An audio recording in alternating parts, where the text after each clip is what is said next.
E a pele? A pele é só um escudo para proteger nossos órgãos ou tem mais coisas? Não, cara, a pele tem um monte de funções. Você vê como foi importante eu dar aula de dermato. A pele, até o pessoal pensa na pele só como uma embalagem, né? Uma coisa para cobrir os órgãos internos, né? Mas, na verdade, além de proteger seus órgãos internos, a pele controla a sua temperatura, que é muito importante. Então, por exemplo, você sua, né? Por que eu suo? Porque minha temperatura interna está subindo. Então, quando está calor, eu começo a suar. Quem faz isso é a pele. Aí o pessoal pergunta, mas de onde vem o suor, né? Do sangue. Você pede, é água do sangue que está saindo. A mesma coisa, quando você está com frio, o que acontece? Começa a mexer. Não, você tem um arrepio do pelo, aquilo é para produzir calor. Deixa eu ver uma pergunta assim. O que você acha que o ser humano aguenta mais? Temperatura muito alta ou temperatura muito baixa? Ele aguenta mais? O que o ser humano consegue suportar melhor, o frio ou o calor? Eu chutaria com o calor. Por exemplo, a nossa temperatura normal é 37 graus. Normal? 37, 36 tá, do corpo. Sim.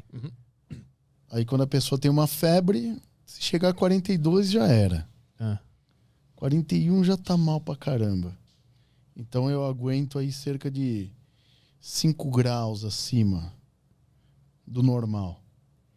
Uma pessoa aguenta, isso eu já tô falando de extremo assim, abaixo dos 37 graus, cerca de 10, 11 graus a menos no interior do corpo. Eu tenho mais mecanismos para produzir calor do que para perder. Para perder calor eu tenho só o suor. É a pele que faz.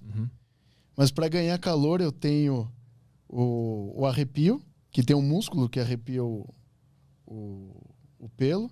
Mas por que o arrepio gera calor? Porque é uma contração muscular. O pelo sobe porque eu tenho um músculo na pele. Que ele vai contrair e levantar o pelo.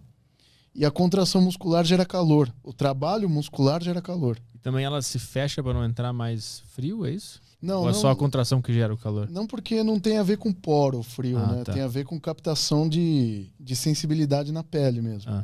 Mas é interessante porque assim, o pelo levanta e aí eu vou ter por toda a minha pele esses músculos. E assim, isso aí a gente entende, chama trabalho, né? O trabalho muscular, como que funciona? Quando eu contraio um músculo, qualquer que seja, eu vou gerar o quê? Energia mecânica do movimento e energia térmica, que vai ser dissipada em forma de calor. Então, só para você entender, por que a gente consegue produzir mais calor? O pelo arrepia, aí eu tenho o trabalho mecânico de levantar o pelo. Só que eu vou também produzir calor aqui. Esse movimento produziu calor. Produz calor. Eu achei que o pelo arrepiando era só uma reação à pele ter se contraído. Mas o pelo se mexer também é uma função para gerar calor. Exatamente. Entendi. Quer ver uma coisa legal? Caião, manda essas palavras de anatomia é o cão, cara. Músculo eretor do pelo. Seu pelo fica ereto. Fala até com voz de locutor agora. Veja o pelo ereto. Qual das imagens aí? Qualquer uma, mas deixa eu ver. Aquela... A primeira ali é melhor? Essa primeira tá boa. Você comentar aí. Tá vendo? O pelão ali. Tá vendo o pelão ali? Tá vendo aquela coisa vermelha ali entre o pelo e a parte de cima da pele? Aquela no amarelo ali em cima do azul ou aquela vermelha lá? Aquele musculozinho ali. Quando ele apontar ali. Aquele músculozinho ali. Mais pra cima ali. Pra cima, pro aquela faixinha, né? Isso, a faixa. Esquerda. A esquerda. Essa faixinha aí? Essa coisa aí. Tá. Isso é um músculo. Esse músculo ele fica entre a superfície da pele e o pelo. Então, quando você tá com frio, esse negócio contrai e o pelo levanta. Aí a gente produz calor. A gente tem 3 formas de produção de calor que a gente não percebe. Cara, mas é muito pouquinho, né? Então, mas você tem pelo corpo inteiro, cara. Sim. Muito pelo. E aí, qual que é o segundo mecanismo? Você começa a tremer. O que é o tremor? Gerando movimento. Movimento. E aí, por último, quando você já tá você se encolhe. Você produz mais calor. O encolhimento não é só para guardar o calor. O encolhimento também produz calor. Produz calor. Então você fica encolhidinho e você está produzindo. O músculo é interessante porque, assim, de 100% de energia que ele gasta, eu vou gastar uma parte com contração e uma parte com calor.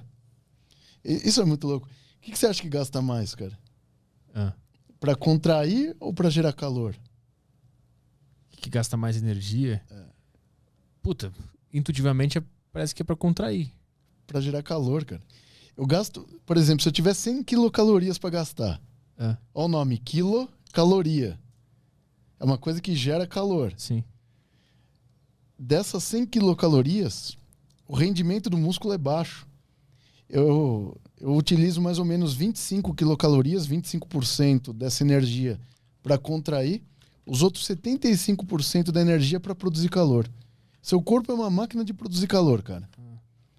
A gente gasta mais energia para gerar calor do que para se movimentar propriamente dito. Então, quando o cara faz um exercício ali, uma barra fixa, um supino, 25% da energia ali está sendo para contrair e fazer aquela força. O resto é para gerar calor. O resto é tudo calor. Por isso que o cara fica suando lá. Uhum. Porque ele está aumentando a temperatura e ele precisa dissipar aquilo na forma de suor. Porque os músculos produzem muito calor. Uhum. Puta de uma máquina energética, assim, de liberação de calor mesmo. Mas tu tinha perguntado o que o ser humano aguenta mais, né? O calor ou o frio? Mas e aí a gente tá falando sobre a própria temperatura do corpo, né? Temperatura interna. E em relação ao ambiente, o que o ser humano consegue aguentar mais? Um ambiente de calor ou um ambiente de frio? De frio. Também? De frio porque assim, o calor o cara vai entrar em hipertermia, que é a insolação, né? Então ele perde água, começa a aumentar a temperatura, aí o que você precisa fazer? Beber água. Uhum. Então você necessita de uma coisa de fora. Quando tá frio, o que você precisa? Você precisa ter principalmente capa de gordura, porque a gordura é um armazenador de energia. Então parte da energia que a gente consome, ela tá guardada na gordura. Tá guardada na gordura, tá no fígado, tá nos músculos. Então a gente tem de vários lugares para tirar. Uhum. Quando sobe a temperatura, você só tem um lugar para perder. Mas mesmo na situação extrema, eu te pergunto isso porque ontem veio um ultramaratonista aqui e ele já correu em lugares frios e lugares quentes, né? Ele falou que no frio é pior, porque machuca. O frio machuca. Não, mas é outra pegada. A questão do corpo, você tem que entender assim, a temperatura externa vai menos 20. Como que eu tô aqui dentro? 37. Quando eu começo a ter o arrepio, tremer, essas coisas, significa que a minha temperatura está diminuindo. Uhum. Quando eu começo a ficar... Então, eu vou ter que gerar calor. É que o frio é um problema, principalmente pra gente que é brasileiro, assim. Tem outros povos que são mais acostumados com o frio mesmo. Ele falou, inclusive, que os russos ficavam mergulhando lá na Antártida. Os caras são muito loucos. Eles têm essa terapia com gelo também. Uhum. Que eles mergulham no gelado. Lá na parte nórdica, os caras têm esse hábito. Uhum. Então, depende muito da adaptação de cada um. Sim. Do ponto de vista biológico, a gente tem mais mecanismo para ganhar calor. Uhum. A gente tem mais mecanismos para superar o frio do que superar o calor. Uhum. Posso morrer de hipotermia? Com certeza. Se acontecer isso, significa que eu não tenho mais reserva energética para gerar calor. Uhum. Aí não tem o que fazer.